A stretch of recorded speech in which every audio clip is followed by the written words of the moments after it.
ये तिल का तेल है। बहुत अक्सरी तेल ये होता है, तिल का तेल।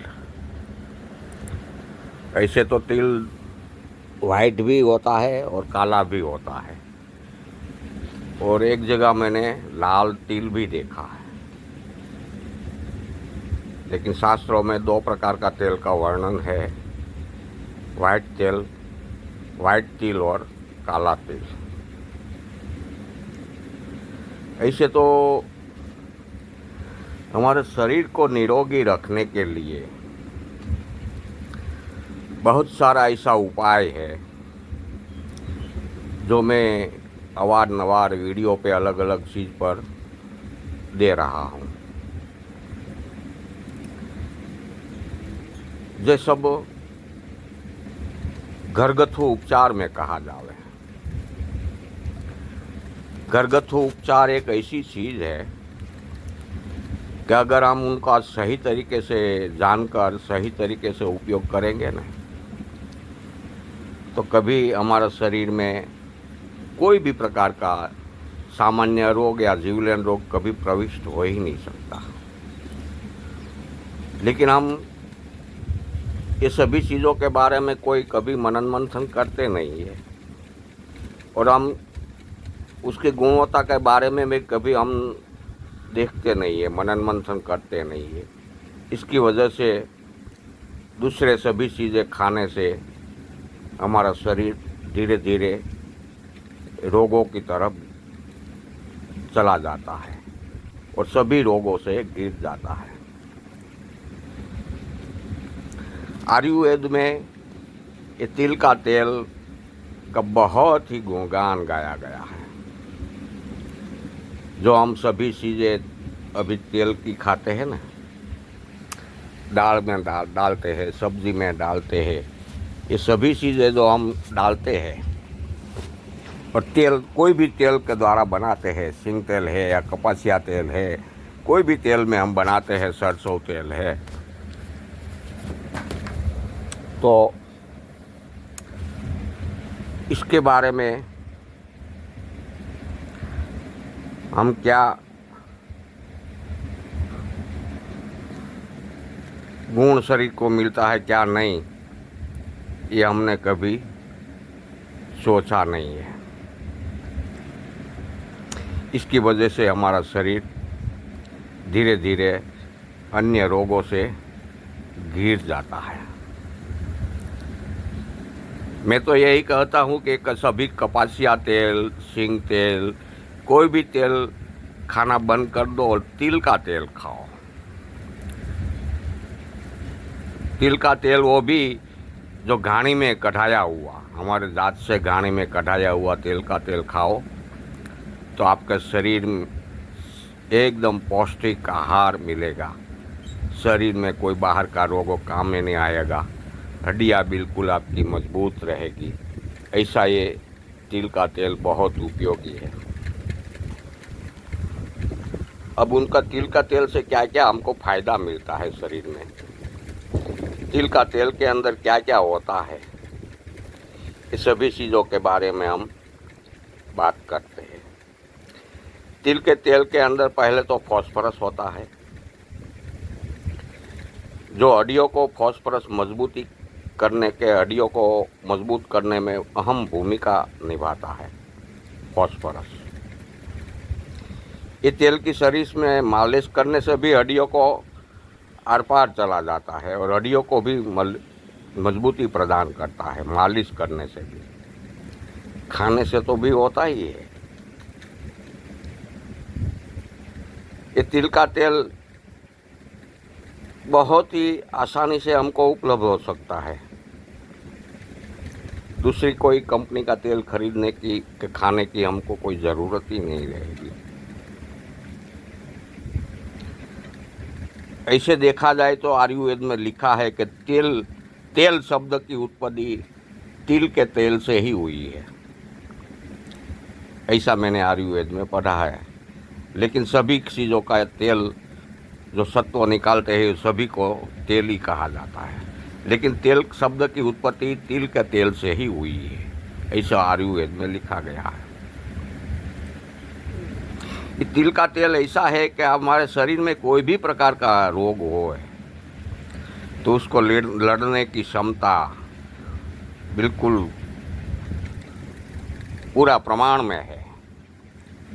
कोई भी रोग के सामने लड़ने की क्षमता तिल के तेल में समाई हुई है। 100 ग्राम जितना सफ़ेद तिल के तेल में 1000 मिलीग्राम कैल्शियम भी प्राप्त होता है। देखो कैल्शियम भी कितना है इसके अंदर। बादाम की अपेक्षा में देखा जाए तो 100 गुना से भी अधिक कैल्शियम ये तिल के तेल में है। बादाम की तुलना करें कि बादाम में जितना कैल्शियम है इससे 100 गुना कैल्शियम ये तिल के तेल में समाया हुआ है। तो इस शरीर में कितना फायदा करेगा। लोह तत्व भी इसमें भरपूर मात्रा में होता है।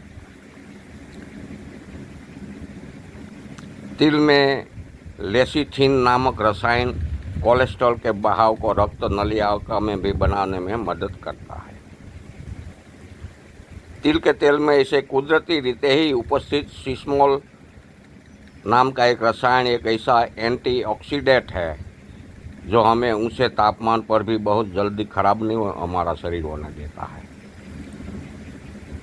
तिल के तेल में विटामिन सी से छोड़कर एक विटामिन सी इसमें नहीं है तेल के तेल में, बाकी सभी आवश्यक पौष्टिक पदार्थों है जो शरीर के स्वास्थ्य के लिए अत्यंत आवश्यक होता है।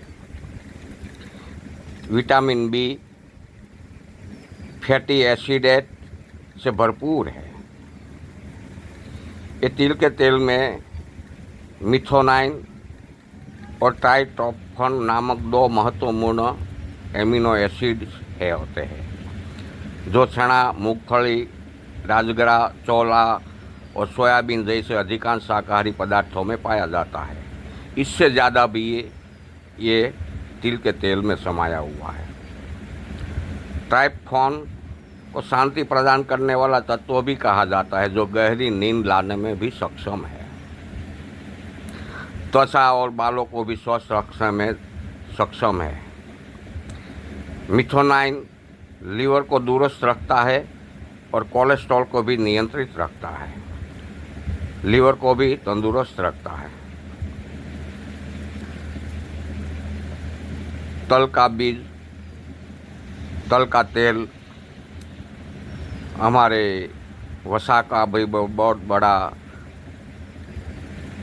संतुलन करने में, चर्बी को संतुलन करने में बहुत बड़ा उनका उपयोग है। ये तेल खाने से कब्जियत होने ही नहीं देते। तेल के अंदर उपस्थित पौष्टिक तत्व जैसे कि कैल्शियम, आयरन जो त्वचा को कांतिमय बनाए रखते हैं। तिल में न्यूनतम सेंचुरेटेड फैट होते हैं, इसलिए इसमें बने खाद्य पदार्थ उच्च रक्तपात को कम करने में भी मदद करता है।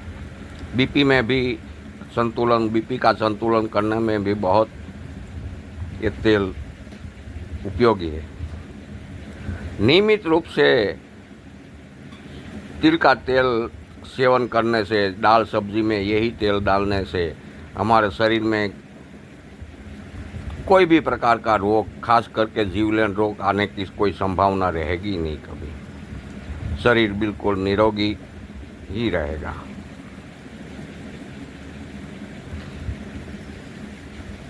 बाजार में कुछ लोग तिल का तेल अन्य कोई तेल के नाम से भी बेच रहे हैं और भेलसेल करके भी बेच रहे हैं। इसलिए बाजार का तेल मत लाओ खाने के लिए, उसको घानी में ही अपने जाते तिल लेकर निकलवा लो, वो एकदम शुद्ध रहेगा।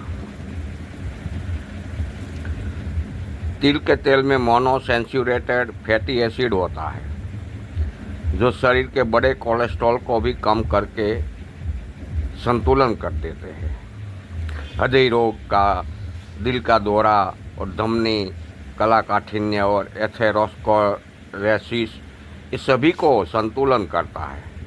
हृदय रोग को तो नाबूद कर देता है, दिल का दौरा कभी पड़ने ही नहीं देता है।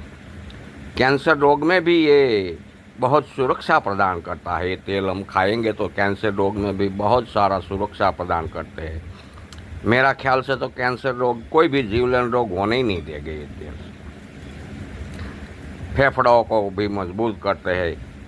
ल्यूकोमिया, प्रोस्टेट कैंसर, स्तन कैंसर, अग्नाशय के कैंसर, सभी कैंसर होने वाले हैं। जो हो गया है तो उनको प्रभाव संतुलन करने में भी काम करते हैं, और नहीं हुआ है तो उसको कभी होने ही नहीं देंगे जीवलेन रोग। तनाव को कम करता है।